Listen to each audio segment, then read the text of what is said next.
Well, WHO studies say proactive measures could break the chains of transmission, but containment measures are to be adopted only in severe cases. The bigger issue, Yogita, of course, can it apply in a city like Mumbai?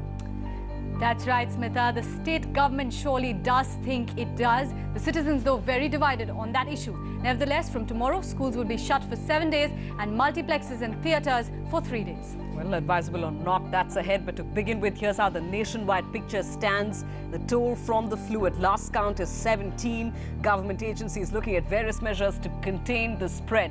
In that vein, Mumbai joining Pune in a proactive shutting down of schools and colleges, even if the said educational institutions haven't reported a positive case. So for the next 7 days, starting tomorrow, all schools, colleges, even private coaching classes will remain shut. Cinema halls, including multiplexes, will close down for the next 3 days.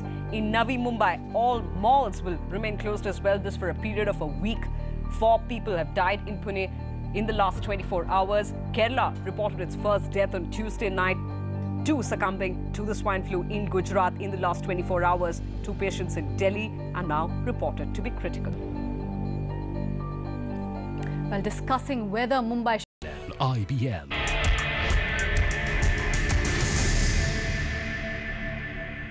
Let's fight the swine flu, and that battle continues in 168 countries with millions in the grip of that disease. Well, the World Health Organization predicts a third of the world will be infected. But the big question, can virus be predicted? And what next? Nikita Mishra on the lifespan of influenza viruses. The 2009 H1N1 influenza virus is new, but flu pandemics are not. H1N1A is the 4th big influenza pandemic of the century. From the past, we've learned that pandemics come in waves.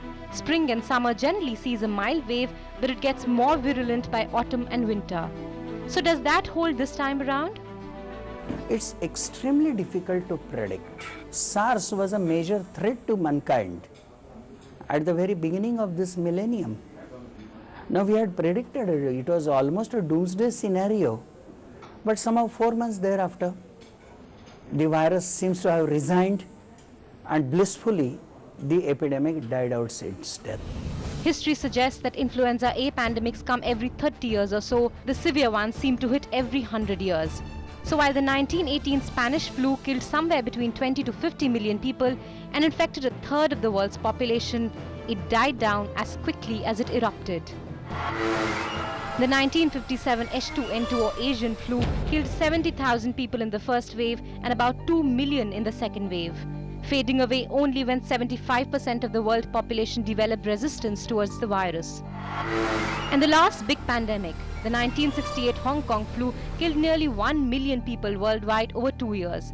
As the herd immunity increases, the disease rate comes down, the epidemic dies its natural death.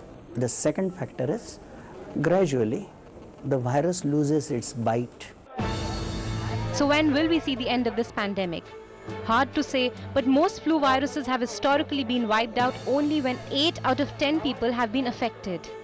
But it's impossible for scientists to correctly predict the nature and the course of H1N1 virus. Also, given the fact that pathogens are erratic in nature, it's best not to worry. After all, if swine flu takes 5 lives a day, common flu kills 572 people every day in the country. With Aruna Ramesh in Mumbai, in New Delhi, Nikita Mishra. Dr. Updated. Thanks for watching.